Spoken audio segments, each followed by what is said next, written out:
problema. A gente vai conversar hoje sobre um tema muito gostoso, que é a ressurreição de Cristo. Ressurreição.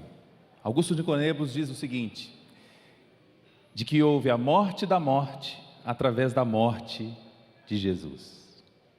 Pensa nessa frase, a morte da morte através da morte. Só a gente pode ter o luxo de dizer assim, porque Ele vive, posso crer no amanhã, porque Ele vive, temor não há, mas eu bem sei, eu sei que a nossa vida está nas mãos do meu Jesus, que vivo está. Com todo respeito às outras religiões, não se pode falar porque Buda vive, porque Allan Kardec vive, porque Confúcio vive. Esse é o diferencial que a gente precisa dizer de uma forma aberta e tranquila, porque Ele ressuscitou. O óbvio precisa ser dito, e como uma refeição hoje, a gente vai se alimentar de várias passagens da palavra que mostram essa relevância e a diferença da ressurreição. Eu sei que algumas coisas você talvez já conheça, como se fosse o arroz e feijão, mas que alguma coisa eu possa nutrir o seu coração, assim como Deus também nutriu enquanto eu estava preparando esse nosso bate-papo hoje. Amém? Vamos abrir em Marcos, capítulo 16. Marcos 16, a gente está fazendo uma continuação aqui da abordagem sobre viva o cristianismo, e hoje o foco é por que Jesus ressuscitou. Julinho, você levou meu passador, meu amado? Não está funcionando? Não está? Então a gente vai fazer aquele esquema, quando eu der o joia, aí, beleza? Capítulo 16, versículo 9. Vamos todos juntos aqui. E Jesus, tendo ressuscitado amanhã do primeiro dia da semana, apareceu primeiramente a Maria Madalena, da qual tinha expulsado 7 demônios. E partindo ela, anunciou àqueles que tinham estado com ele, os quais estavam tristes e chorando. E ouvindo eles que Jesus vivia e que tinha sido visto por ela, não creram. E depois manifestou-se em outra forma a 2 deles, que iam de caminho para o campo. Indo estes, anunciaram aos outros, mas nem ainda estes creram. Finalmente apareceu aos 11, e estando eles assentados juntamente, e lançou-lhes em rosto a sua incredulidade e dureza de coração, por não haverem crido nos que o tinham visto já ressuscitado. E disse-lhes, ide por todo o mundo, pregai o evangelho a toda criatura. Quem crer e for batizado será salvo, mas quem não crer será condenado. E estes sinais seguirão aos que crerem. Em meu nome expulsarão demônios, falarão novas línguas, pegarão nas serpentes, se beberem alguma coisa mortífera não lhe fará dano algum, e imporão as mãos sobre os enfermos e o curarão. Ora, o Senhor, depois de ter falado, foi recebido no céu e assentou-se à direita de Deus. Vamos ler juntos o 20? E eles, tendo partido, pregaram por todas as partes, cooperando com eles o Senhor e confirmando a palavra com sinais que se seguiam. Amém e amém. Talvez algumas passagens aqui você fique até hoje meio assim duvidoso, porque está falando, pegarão na serpente, se beberem alguma coisa mortífera não fará dano algum. Quando você lê isso para alguém que está bebendo ainda do início da palavra, o que trazer como explicação?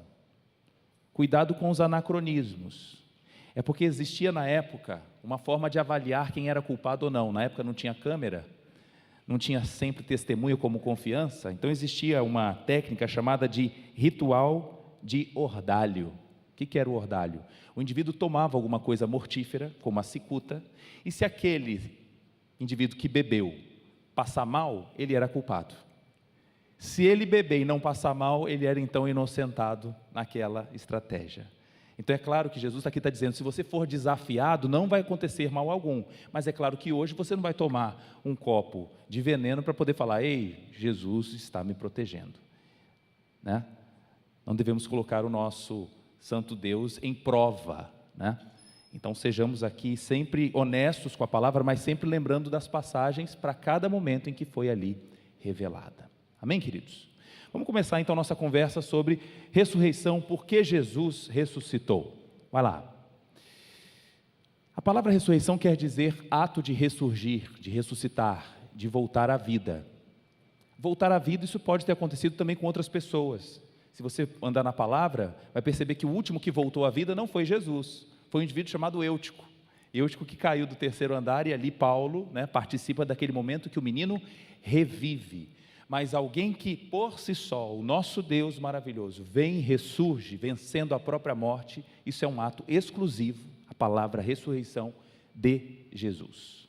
E eu trago aqui um versículo bem especial para o nosso assunto de hoje.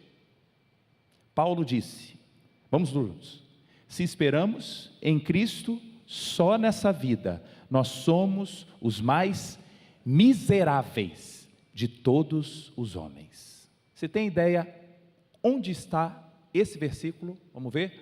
Dou-lhe uma, dou-lhe duas. Onde está esse versículo na palavra de Deus? Está no Evangelho, está em Atos, está em Romanos, está onde? Chuta. Ou então você lembra, está em Coríntios. Então deixa aberto já a tua palavra aí, em 1 Coríntios, capítulo 15. Coríntios 15. Porque Paulo vai conversar também conosco hoje, quanto a essa carta que acontecia na cidade de Corinto, mas pode estar acontecendo em Vila Velha, na Praia da Costa, aqui dentro da missão. Pode passar um, querido, por favor.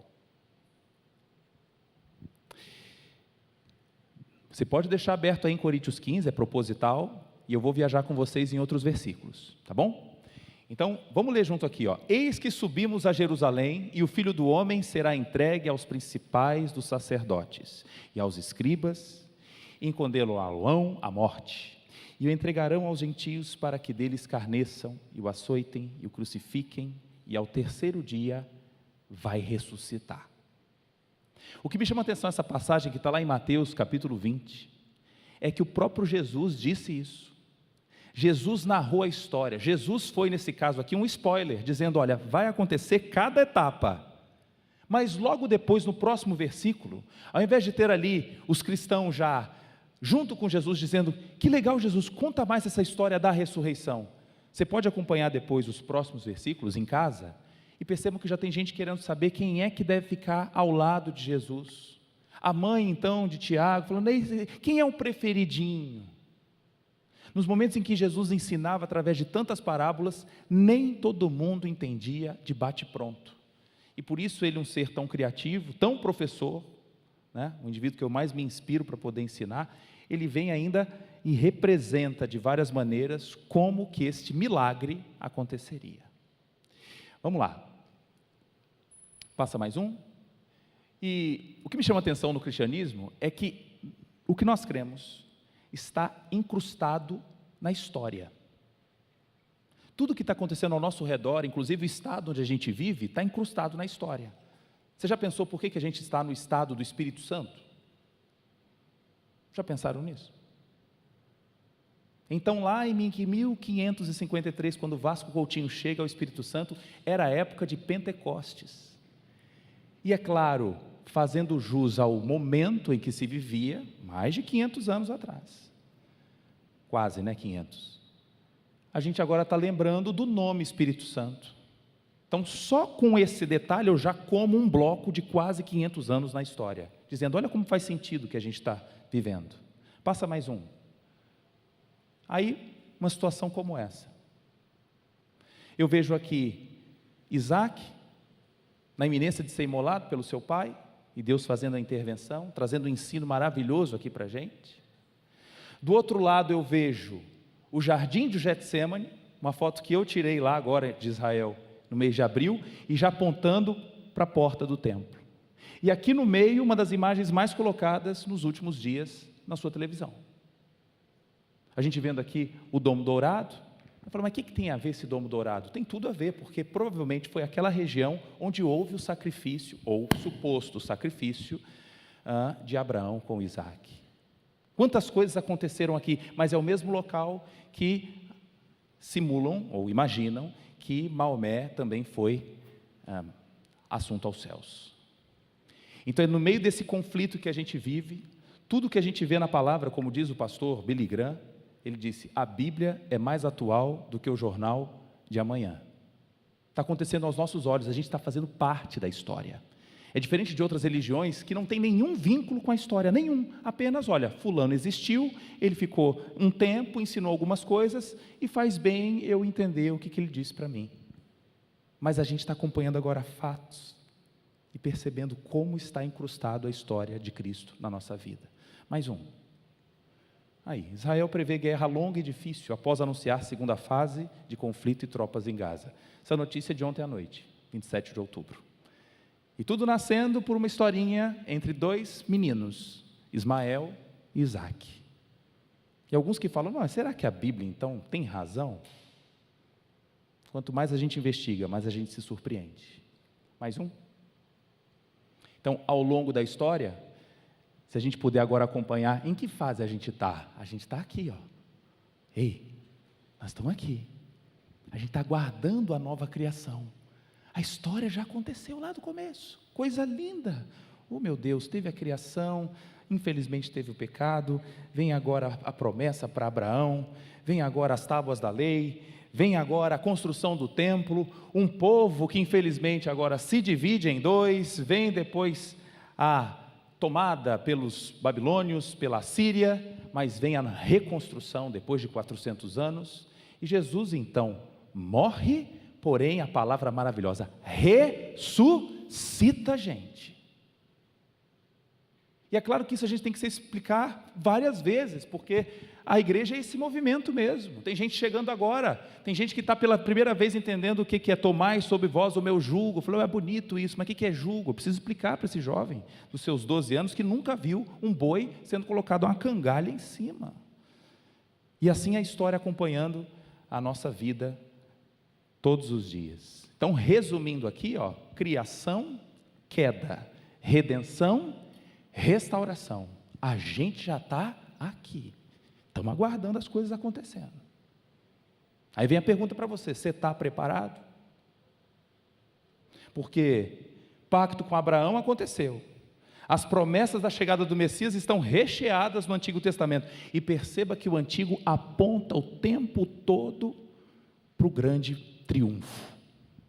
A Páscoa, a grande história do sangue do Cordeiro que passava nos umbrais e livrava o povo para o êxodo, para a liberdade, para sair do cativo egípcio, na verdade é uma miniatura da construção do grande Cordeiro, que uma vez sendo morto, nos trouxe uma nova liberdade.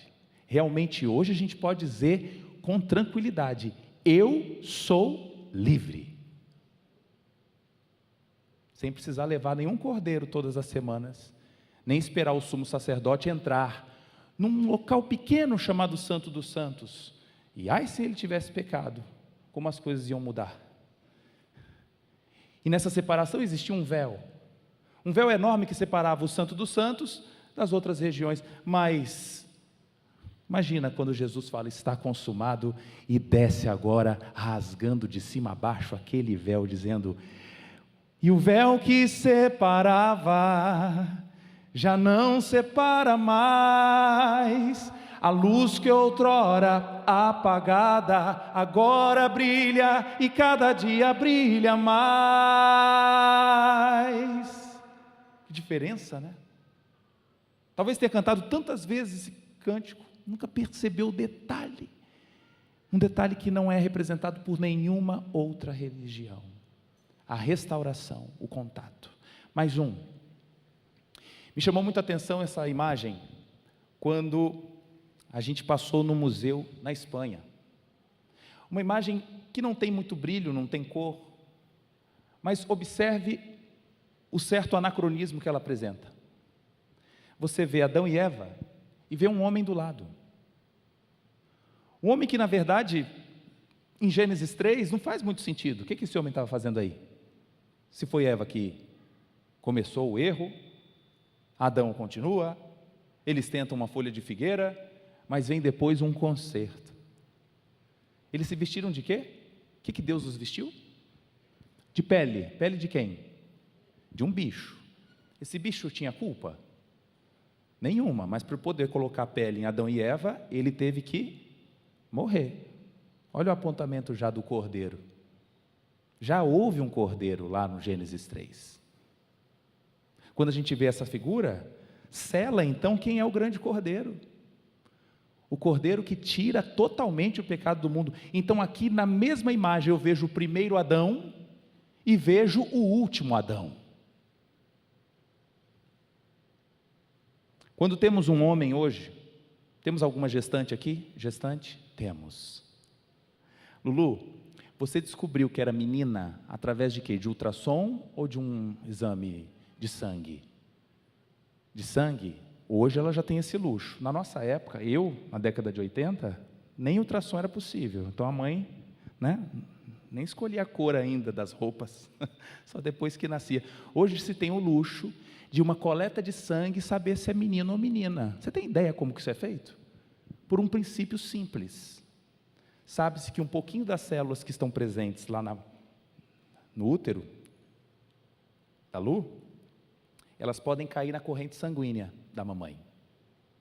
Se fosse menino, ia chegar aqui um tipo de cromossomo que você não tem, que é o cromossomo Y. Olha que legal. Sabendo então que não tem um cromossomo, afirma para você que vai ser menina. Do contrário, toda gestante que tiver cromossomo Y na corrente sanguínea é que vai ser menino.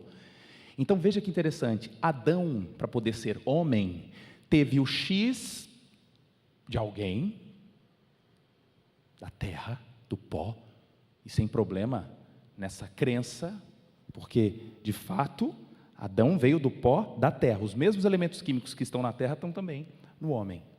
E o Y veio também do nosso Deus. E o Y de Jesus? O X veio de Maria. Mas olha que interessante, na história do cristianismo, a gente vê dois seres que têm as mesmas características, os Ys de Deus, o primeiro e o último Adão. Mais um. Aí me lembra agora aquela conversa de Jesus com Pilatos, está lá registrado em João 18:37. Vamos ler juntos.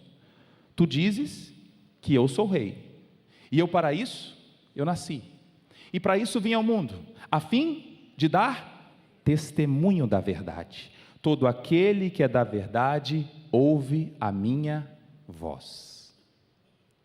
Vamos botar cheiro e cor nessa cena. Imagina no momento do interrogatório, Pilatos estava até simpático a toda aquela conversa, ficou sem saída. Mas se você pegar o próximo versículo, 18:38, Pilatos vira o rosto contra Jesus e fala assim: ora, mas o que é a verdade? O que é a verdade? Hoje não se diz muito isso? Ah, mas é a sua verdade, tem a minha também. Meu corpo, minhas regras, eu que mando na parada. Mal sabe que é pó dessa terra. Mal sabe, eu estou tendo uma certa dificuldade de ouvir essa palavra empoderamento. Porque na verdade o cristão deveria trocar por empoeiramento. Empoeiramento. A gente na verdade não é nada. A gente só está aqui por causa dele, por ele, para ele. O que você está respirando agora veio dele. Eu estou falando aqui por um ar que ele criou. Ou seja, eu aqui sou apenas um canal como você também.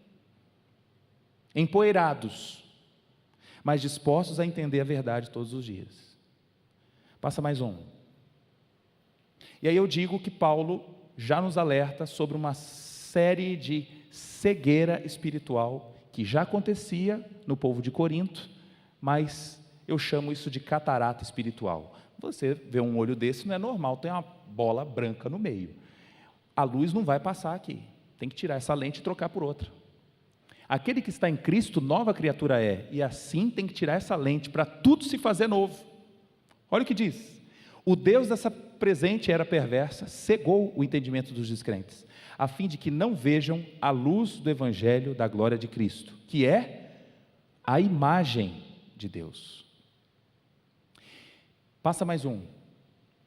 E aí então a gente vai para esse momento da cegueira. Paulo já estava vendo uma cegueira de uma igreja de 3 anos de idade, que ele tinha fundado em Corinto.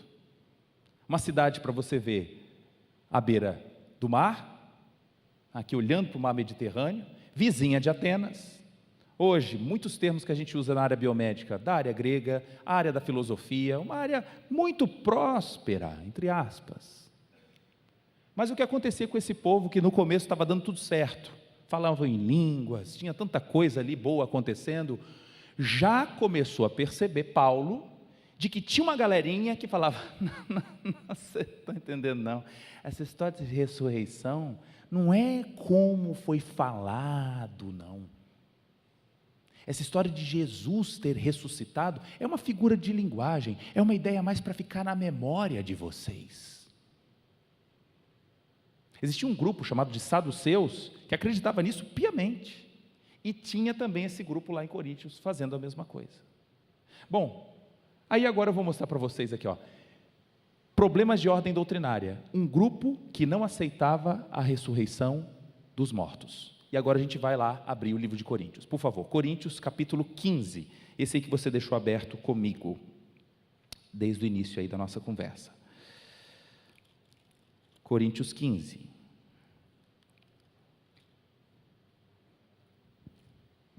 podemos? Também vos notifico, irmãos, o evangelho que já vos tenho anunciado, o qual também recebestes, e no qual também permaneceis, pelo qual também sois salvos, se o retiverdes, tal como vô-lo tenho anunciado, se não é que crestes em vão. Aí ele vem fazendo agora um resumo do que aconteceu. Vamos casar com a imagem que eu te dei lá do livro de Marcos. Porque primeiramente vos entreguei o que também recebi, que Cristo morreu por nós, sendo as Escrituras, segundo as Escrituras, e que foi sepultado, e que ressuscitou ao 3º dia, segundo as Escrituras, e que foi visto por Cefas, e depois pelos 12. Depois foi visto uma vez por mais, de quantos irmãos? Quantos? 500, dos quais vive ainda a maior parte, ou seja, contemporâneo da época, mas alguns já dormem também. Depois foi visto por Tiago, irmão de Jesus, depois por todos os apóstolos, e agora ele coloca, e por último de todos, por derradeiro, eu que perseguia, eu que corria atrás dos cristãos, me apareceu também a mim, com a famosa fala, de Saulo, Saulo, por que me persegues? Você já imaginou você poder bater um papo, receber uma carta de alguém que viu, que ouviu Cristo? Mas mesmo assim houve uma certa resistência, a gente pode ir acompanhando depois na história aqui, quantos argumentos Paulo usa para poder falar, vocês não estão entendendo, a ressurreição de Cristo é algo fundamental na história, e é por isso que faz todo sentido o meu versículo inicial, quando ele diz, se Cristo não ressuscitou, nós somos os mais miseráveis de todos os homens. Aliás, não faz sentido nenhum a gente estar aqui aos domingos, nenhum. Aí a gente pode jogar tudo no lixo, porque o nosso penhor, a nossa garantia está registrada aqui, gente. Então isso não é brincadeira não. Vamos ver o que está acontecendo agora ao nosso redor, por favor. Eu vou trazer aqui para vocês algumas ideias que foram veiculadas na época e que algumas perduraram muitos séculos. Primeiro, Jesus não ressuscitou assim fisicamente, é uma ressuscitação da memória. Ou então, segundo, ele na verdade sofreu um coma, ele desmaiou e ficou tão mal, que aí depois de 3 dias ele se recupera e empurra a pedra pesada, fugindo do sepulcro. Vocês acreditam? Parece câmera escondida, uma coisa dessa. Terceiro, mulheres erraram o túmulo. As mulheres falaram, gente, ressuscitou, olha que beleza. Aí a pedra já está vazia, não tem ninguém. Dizendo que ela tinha entrado num local que estava de fato vazio. Então, interpretou de forma equivocada que Jesus tinha ressuscitado. Ou discípulos roubaram o corpo porque não queriam voltar a trabalhar. Olha só, um outro argumento. Mateus, Pedro ficou 3 anos aí sem pescar, agora que ele foi embora, está querendo manter a mesma fala para ficar na boa. E por último, autoridades que roubaram o corpo para evitar todo o movimento. Ora, mas esse último seria um argumento muito fácil. Então mostra o corpo para dizer, olha gente, vocês estão falando que ressuscitou, mas ele está aqui, é esse aqui. Será que na atualidade existem formas diferentes de também se usar argumentos de que ele não ressuscitou? Olha como são as coisas. Passa mais um. Esse cristão, professor de Harvard, chamado Joseph Nee, escreveu um livro chamado Soft Power, chamado de Poder Suave das Coisas. Alguém já leu esse livro? Já teve uma ideia o que é o tal do Soft Power? Um poder suave. Tem coisas que não precisam ser ditas, mas através de música, da cultura, de um local que você vai, de uma cidade onde você vive, sem querer você é impregnado de algumas influências, que nem sempre estão colocadas em palavras. Passa mais um para você ver o que é o Soft Power. Quem já foi nesse museu? Chamado Museu do Amanhã. Tem uma arquitetura linda, feita por um espanhol, o mesmo que fez o novo cenário das Torres Gêmeas, em Nova York, foi o que fez também o Museu do Amanhã. Esse museu foi premiado em 2018. E por que o nome é Museu do Amanhã? Eu fiz questão de ir no site do próprio museu, que ele disse: olha, nós vivemos em uma nova era em que o conjunto da atividade humana tornou-se uma força de alcance planetário. Somos capazes de intervir na escala de moléculas e ao mesmo tempo de continentes. Olha que ideia de poder, como se também tudo isso foi criado do nada. Bom, manejamos átomos e criamos micro-organismos artificiais. Mentira, olha aqui, sem querer, olha uma frase que não faz sentido. Não há possibilidade nenhuma da criação de um vírus ou de uma bactéria. Aliás, de uma organela dentro de uma célula. Isso não é produzido em laboratório. Aí você lê ali o site e se empolga. A gente pode manipular átomos, ainda é verdade, mas micro-organismos, não. Desviamos o curso de grandes rios, alteramos florestas, influenciamos a atmosfera, transformamos o clima, beleza. Habitamos um planeta de que vem sendo profundamente modificado por nossas ações, que amanhã serão gerados a partir de nossas próprias escolhas. Interessante. O Soft Power tem muito disso. Eu vou falando verdades, coloco ali alguma coisa de dúvida, mas como tem uma sequência que parece lógica, você engole também a informação, como se fosse assim, tá certo. Vamos ver aqui um exemplo de Soft Power. Esse museu ganhou o prêmio Soft Power, que é como se fosse o Oscar dos museus. Passa mais um. No andar de cima, ele tem uma sequência de perguntas que a gente poderia fazer para nós aqui cristãos. De onde viemos? Quem somos? Onde estamos? Para onde a gente vai? E como que você quer ir? As mesmas perguntas do Museu do Amanhã, veja, elas têm um sentido bíblico. Quem é você hoje? Aí você fala, eu sou engenheiro, eu sou médico, eu sou professor, Não, você primeiro é filho, é a maior credencial para a gente saber lá na frente para onde a gente vai. Porque se você perder o começo desse rumo aqui, tu está perdido.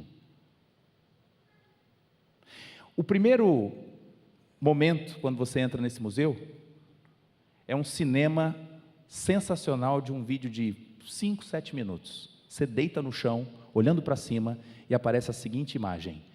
É uma coisa linda. Aí, puf, aí aparece aquele fogo, e vem depois o vento, vem a água,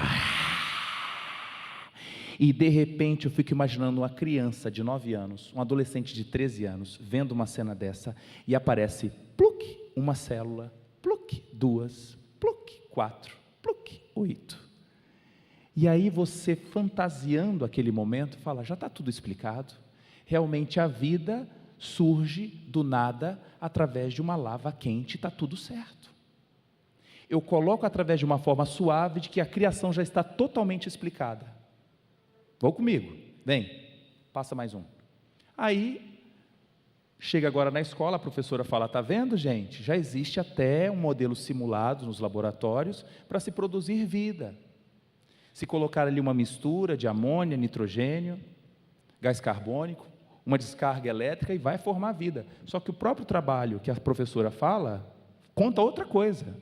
É que o soft power diz a gente informações que estão mal esclarecidas. Eu trago aqui para vocês o que foi gerado nesse experimento, que geralmente não é colocado para os cristãos. A gente precisa também saber o outro lado dos argumentos. Porque fala: não, já está tudo explicado, a vida foi formada em laboratório. Está doido? Ele conseguiu produzir aqui uma substância chamada porcariato de qualquer coisila.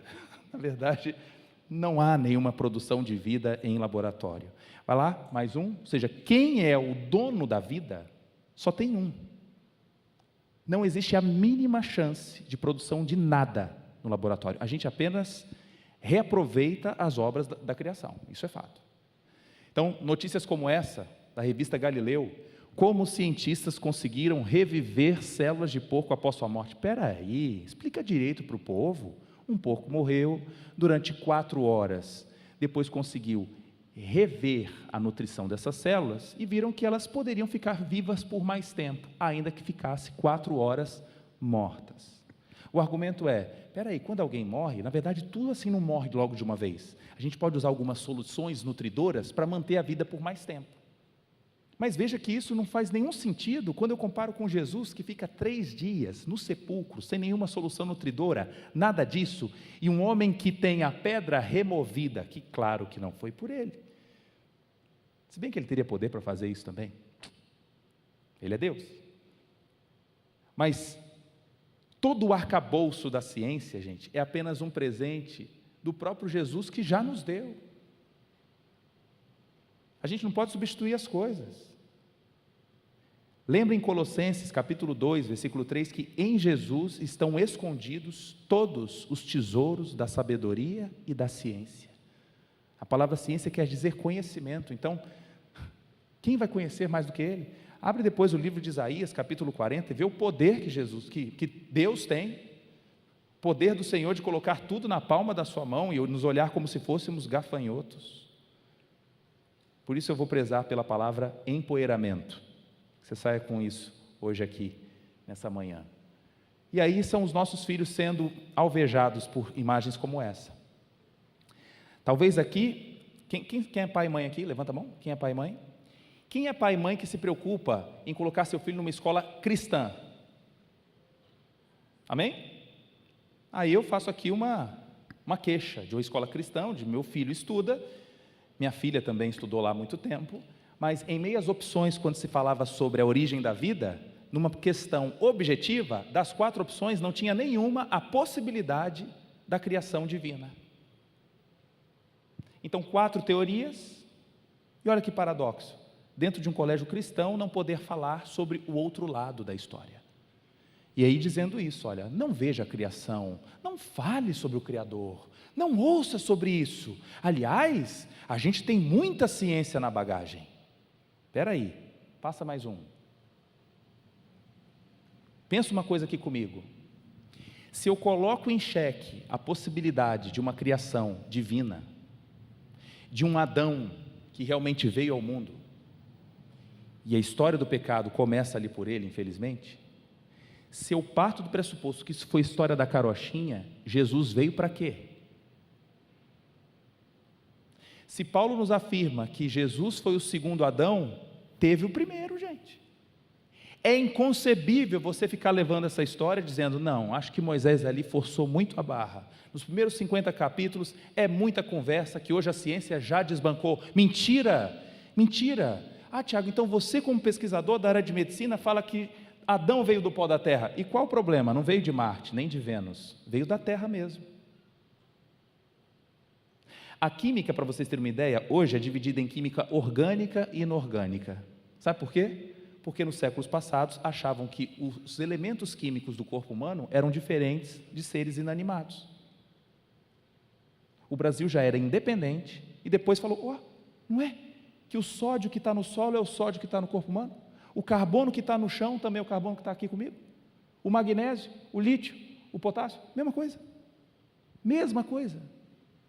Os elementos são os mesmos, então a divisão hoje da química orgânica e inorgânica na escola é apenas uma divisão didática. Quem fala que química orgânica é química da vida, mentira. Passa mais um. Só queria ler o outro versículo aqui de baixo. Porque assim como a morte veio por um homem, lê comigo agora, também a ressurreição dos mortos veio por um homem, porque assim como todos morrem em Adão, assim também todos serão vivificados em Cristo.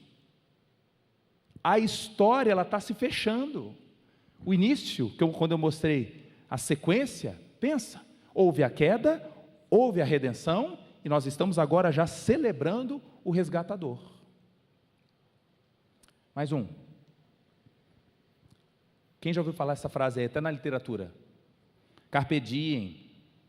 Eu tinha um amigo que toda vez que ele queria me convidar para uma coisa errada, ele falava assim: Tiago, carpe diem, velho. Carpe diem, carpe diem. Meus 15 anos. Carpe diem era uma ideia assim: olha, curta a vida, porque você não sabe como é que vai ser amanhã, então hoje, chuta o balde. Faz tudo errado mesmo. Só que existe uma interpretação muito errada dessa palavra, que está em perfume, está nas tatuagens. Era que o povo romano, que estava correndo atrás dos cristãos, e quem professava: eu aceito Jesus, eu sei que ele é rei. Coliseu para você. Morte. Ou seja, não havia expectativa de um bom futuro para aqueles que eram cristãos. Então era o seguinte: curte o dia. Uma visão completamente equivocada para um jovem hoje, como falamos aqui. Pastor Júlio orou por uma série de jovens que estão fazendo vestibular e sonhando com uma nova carreira, de um futuro brilhante, e que às vezes pode vir dentro da universidade uma fala bem suave, de soft power, dizendo: carpe diem, negócio de igreja nada. Eu, como professor universitário com mais de 20 anos, tenho percebido a frieza espiritual de uma série de jovens. Estão chegando empolgados, eles participam do culto quando são aprovados no vestibular, mas o último culto que ele participa, às vezes, é o de formatura. Cerca de 60% dos nossos jovens na universidade estão se perdendo, porque estão no glamour do soft power. Qual vai ser a nova geração aqui? Você já pensou nisso? A gente se lasca para poder pagar uma boa faculdade, uma boa escola e companhia, e você vê seu filho sangrando na rua, porque esqueceu do sangue de Cristo, porque esqueceu de quem de fato venceu a morte. Um aluno meu de medicina, 6, 8 anos, estudando, 10 anos, zelando pela vida dos outros, mas esquecendo da vida dele, perdendo a vida dele. Se é verdade que os mortos não são ressuscitados, façamos o que o ditado diz. Gente, carpe diem está na Bíblia, mas Paulo está fazendo uma crítica a isso. Comamos e bebamos, porque amanhã morreremos. Não se enganem, as más companhias ou conversações corrompem os bons costumes. Pai e mãe, fica atento quando teu filho entrar na faculdade, porque a companhia pode ser do amigo, pode ser do professor. As influências são várias, mas mantenha ele também sob acompanhamento, sob discipulado. Ele não está independente, até porque já se sabe que o jovem hoje ganha o seu amadurecimento cerebral até os 30 anos de idade. Ele está ainda sendo moldado. Aos 25, é um novo adulto. Então vai ser apresentado para ele cannabis, dizendo: não, é medicinal, vale a pena. Álcool.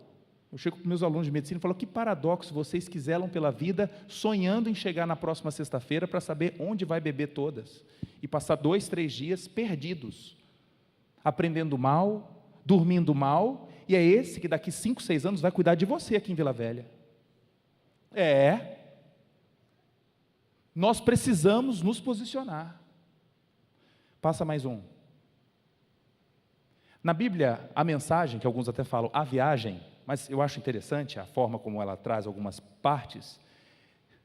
Esse trecho, Paulo diz: se tudo que temos de Cristo serve apenas para alguns poucos anos de vida, coitados de nós. Mas a verdade é que Cristo ressuscitou, sendo o primeiro de muitos que voltarão à vida. A beleza da igreja de Cristo é que é algo dinâmico. Onde está o dinamismo? Nós temos o piloto. O piloto está lá na frente, você está confiando, de cinto aqui, ó, tranquilo, vai vir turbulência, mas você sabe. E um detalhe nessa história do voo: a cabine não existe mais divisão. Você pode ir lá conversar com o piloto, porque o véu que separava não separa mais. Nesse voo a gente tem um piloto que está garantindo o nosso próximo passo, galera. Existe conexão, existe cheiro de sangue na cabine, um sangue que tira todo o pecado do mundo. Mas se você sabe que entrou no voo e já respira de todo esse ambiente, é claro que o pecado não faz mais sentido para você como algo intencional. Se errou, perdão Deus, mas eu estou aqui, eu atuei mal aqui no voo, poxa, eu levantei na hora errada. Cuidado, senta aí de novo, querido. Como a comissária fala com você educadamente: o cinto, por favor, bota o cinto. A sua mala, coloca aqui abaixo. Não acontece isso? Você, desculpa. Mas você está no voo, você não vai sair do voo, porque o piloto já venceu a morte. Passa. E aí muitos que gostam de falar de ciência, é claro que quando a gente consegue fazer isso no laboratório e observar, a gente traz interpretações a partir daquilo que observamos, mas nem toda a ciência pode ter o privilégio de repetir o experimento em laboratório. E assim não é somente com cristãos, é a história. Vocês sabiam que os dados sobre Sócrates, sobre Platão, Aristóteles, são muito mais frágeis do que o próprio dado sobre Jesus? Que nós temos muito mais relatos, inclusive de quem não era cristão, como Flávio Joséfo, que era judeu e falou sobre Jesus. Passa mais um. Espera aí, então, todos nós podemos ter dúvidas.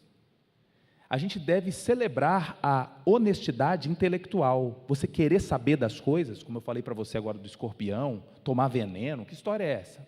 Revisitei, entendi. O próprio discípulo, quem acompanhava Jesus o tempo todo, aquele que Jesus falava: eu vou ressuscitar no terceiro dia, eles tiveram dúvida, um certo grau de covardia quando Jesus morreu, todo mundo se escondeu.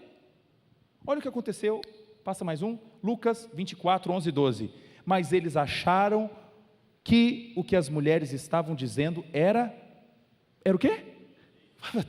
Que Jesus ressuscitou, você imagina a cena, hein? Jesus ressuscitou. Mas ao mesmo tempo que ele desconfia do que as moças disseram, olha o que acontece depois. Porém, Pedro se levantou e correu para o túmulo. Aí ele abaixa para olhar, ele confere e viu que os lençóis de linho só estavam ali e não tinha mais corpo. Aí ele volta para casa, fazendo o quê? Admirado com o que havia acontecido. Tomé ganhou uma fama de ser o discípulo que teve que ver, mas se você revisitar a palavra, perceba que não foi Tomé. O primeiro foi o próprio Pedro. Eu fico imaginando depois Pedro: Tomé, não é possível que você acreditou. Que é isso? Você teve que ver as feridas de Jesus na mão? Você é muito desconfiado, senhor. Eu já acreditei logo de cara. É? Mal sabe ele que foi lá também no túmulo para poder conferir. Passa mais um. Aí algumas cenas que nos chamam a atenção. Quando se fala sobre Gólgota, caveira, essa região ali de Jerusalém, próxima, na época, porque não era Jerusalém em si, é onde Jesus foi crucificado. Nessa região, cerca de foi 1867, descobriu-se que havia uma outra possibilidade de um sepulcro muito vizinho ao Gólgota, e que a gente teve a chance ali de visitar. Vai lá, passa mais um. Atualmente é isso, aqui embaixo tem uma garagem de ônibus, de excursão, mas a gente vê um cenário que lembra aqui uma caveira também. Já houve uma certa perda, um esfarelamento ali das rochas, e aí perde um pouco a identidade do Gólgota. Mas passando mais um pouquinho, aqui é essa famosa região onde Jesus ressuscitou. Existem as visitas lá, entra aqui nesse buraquinho, o que tem lá dentro? Passa mais um. O que tem lá dentro?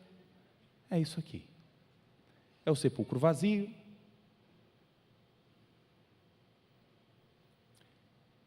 Com Allan Kardec, não, se você for na França, você vai achar lá o túmulo dele. Buda, Confúcio. A gente tem que bater no peito. Sabe quando alguém está falando bem do time, que torce? Aí tem coisa que você chega assim, aí chega o flamenguista e logo apela. Meu time foi campeão mundial. Que ano? Fala, 1981. Mas você faz um registro que às vezes bate naquele que nunca teve essa vitória.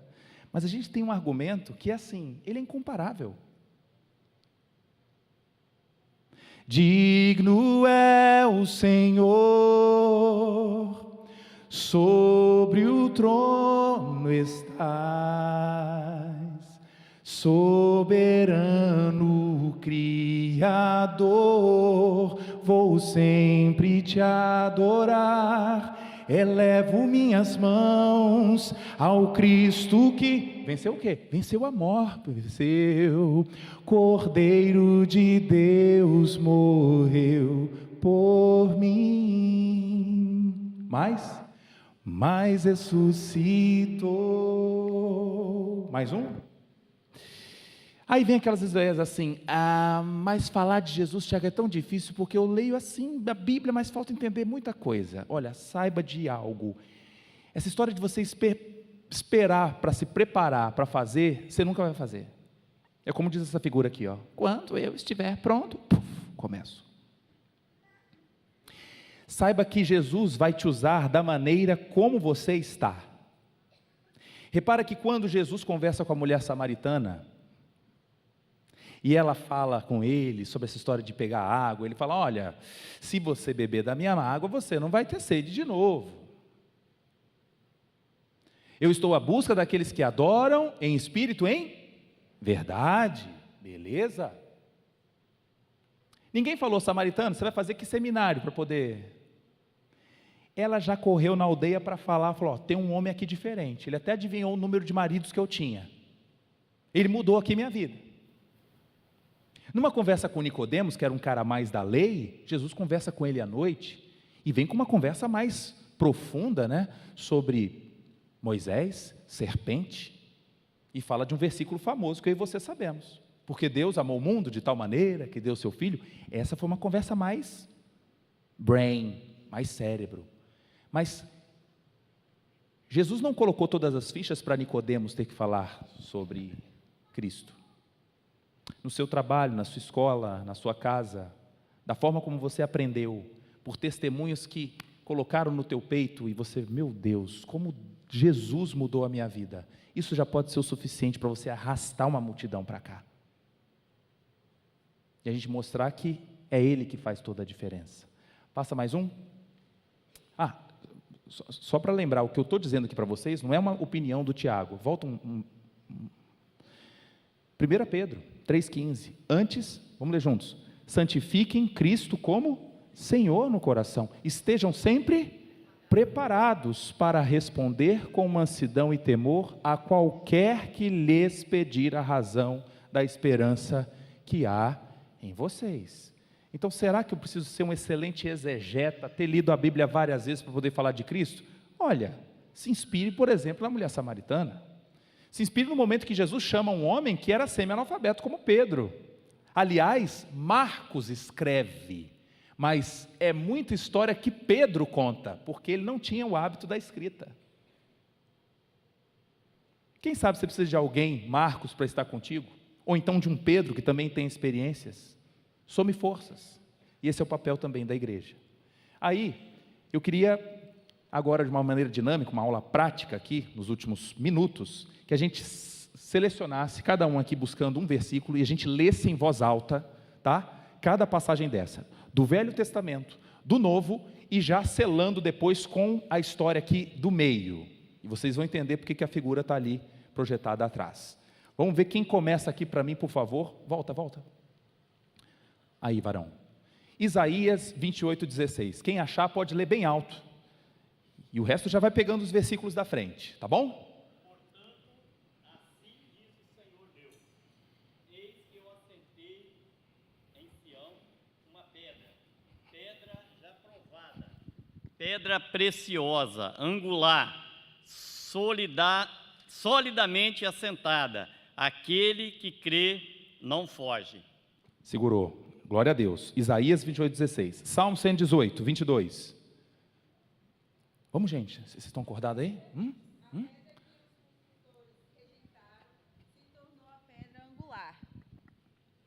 A pedra que os construtores rejeitaram se tornou a pedra angular. Maravilha.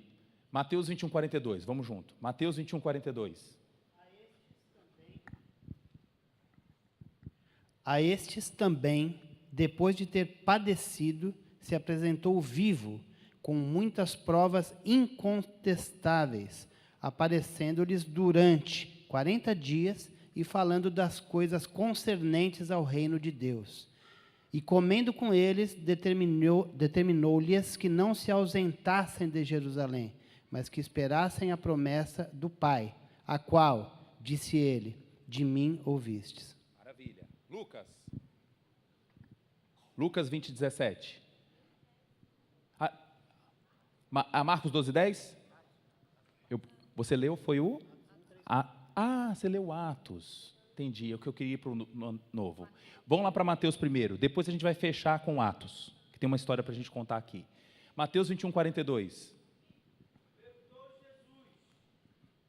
Nunca lestes nas Escrituras a pedra que os construtores rejeitaram, essa veio a ser principal pedra angular. Isto procede do Senhor e é maravilhoso aos nossos olhos?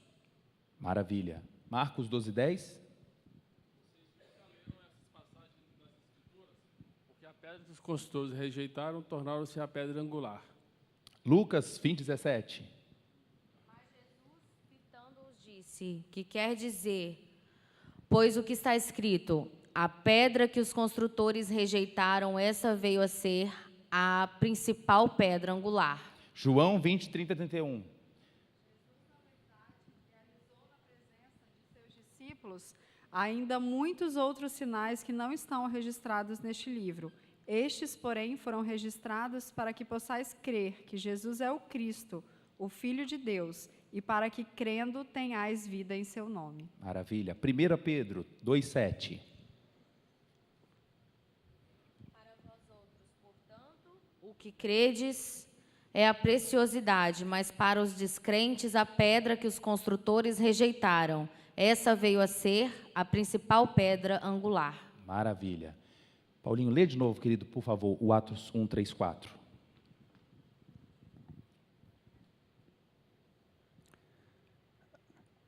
A estes também, depois de ter padecido, se apresentou vivo, com muitas provas incontestáveis, aparecendo-lhes durante 40 dias e falando das coisas concernentes ao reino de Deus. E comendo com eles, determinou-lhes que não se ausentassem de Jerusalém, mas que esperassem a promessa do Pai, a qual, disse ele, de mim ouvistes. Maravilha. Atos 4:11-12. Alguém?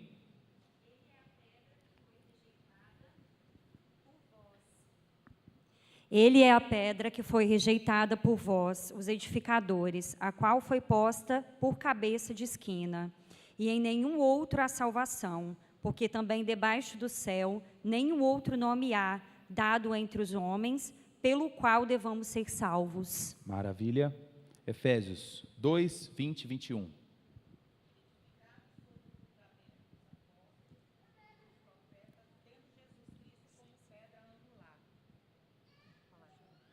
Edificados sobre o fundamento dos apóstolos e dos profetas, tendo Jesus Cristo como pedra angular. Vocês então viram essa história de pedra angular no Velho Testamento, nos 4 evangelhos. Lucas fazendo menção, Paulo também. Não é algo assim como canto de livro. Mas essa história então de canto de pedra ou pedra angular, que a gente viu tanto, quem já passeou pela Europa, foi também em Israel, percebe que muitas construções, na hora de você fazer esses arcos, existe essa pedra aqui, ó, que ela é o último encaixe para que consiga ter estabilidade, toda a estrutura do arco. Ela é uma pedra mal feita, ela é uma pedra irregular, é uma pedra que normalmente seria rejeitada nas construções, mas é ela que é o esteio, é a base, porque se eu tiro a pedra angular, Nada faz sentido.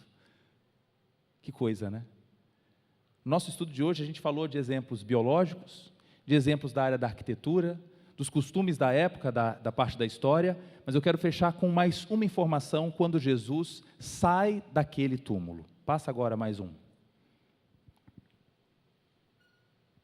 Em João 27 diz que, bem como o lenço que estivera sobre a cabeça de Jesus, ele estava dobrado à parte, separado das faixas de linho.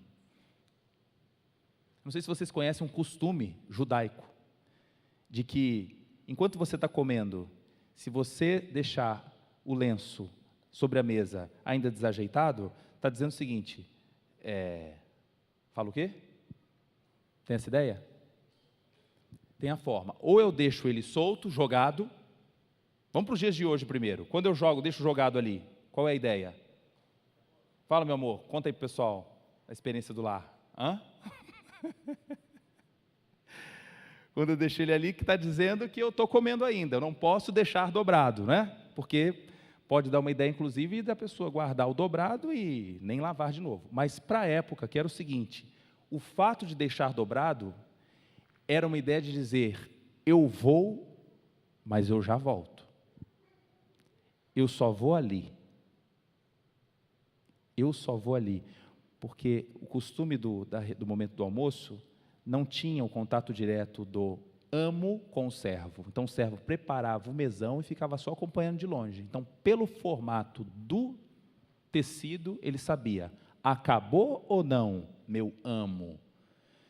Jesus está dizendo aqui, eu vou, mas eu volto. A ressurreição, gente, é algo singular na história do cristianismo. Não se compara com outra coisa, não tem nenhuma outra religião que aborde sobre esse cenário, que a gente tem provas físicas, argumentos de sobra em todos os segmentos, Velho Testamento, Novo, né? Evangelho, Paulo, de homens que testemunharam isso. E se você pega um voo e vai para São Paulo, saiba que esse Paulo é por causa de Paulo mesmo, Paulo de Tarso, que quer dizer pequeno, humilde, humus, terra. E nós aqui como terra, sabendo hoje que não somos mais cidadãos desse mundo, aguardamos um novo céu e uma nova terra, porque a passagem não foi comprada nem por mim, nem por você. A passagem foi dada. Com uma simples atitude, Jesus rasgou a cédula que era contra nós, que estava impedindo a sua passagem, e através de um antivírus espiritual, ele te limpa para um novo cenário, para uma nova viagem. Amém? Vamos terminar cantando? Tá ligado o teclado? Tá? Não? Ah, então... Pode? Então vamos juntos.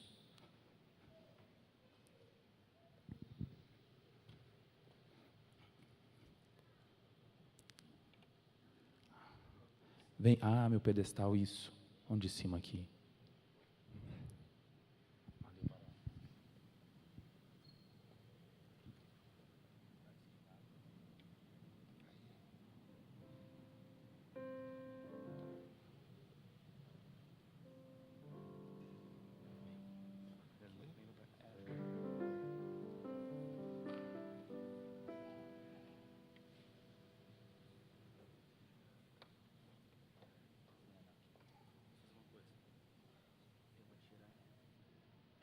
De cima.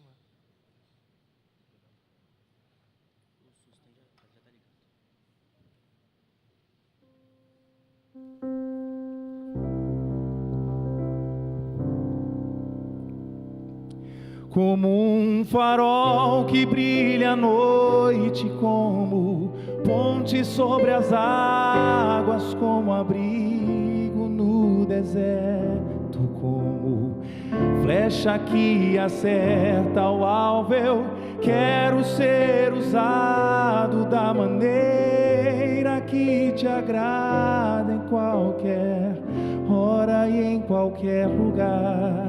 Eis aqui a minha vida, usa-me, Senhor, usa-me. Saiba que esse Deus que ressuscitou, sonda-me, Senhor, e me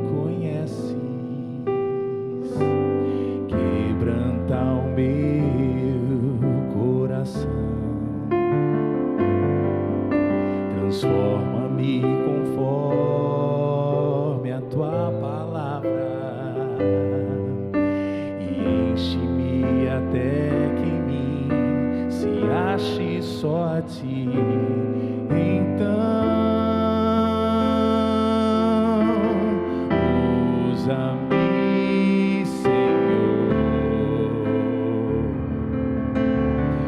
usa-me como um farol que brilha à noite, como ponte sobre as águas, como abrigo no deserto, como flecha que acerta o alvo. Eu quero ser usado da maneira que te agrade, em qualquer hora e em qualquer lugar. Eis aqui a minha vida, usa-me, Senhor, usa-me. Quais são os passos? Sonda-me, quebranta-me, transforma-me, enche-me, sonda-me, quebranta-me, transforma-me, enche-me e usa-me como um farol que brilha à noite, como ponte sobre as águas, como abrigo no deserto, como flecha que acerta o alvo. Eu quero ser usado da maneira que te agrade, em qualquer hora e em qualquer lugar. Eis aqui a minha vida, usa-me, Senhor, usa-me.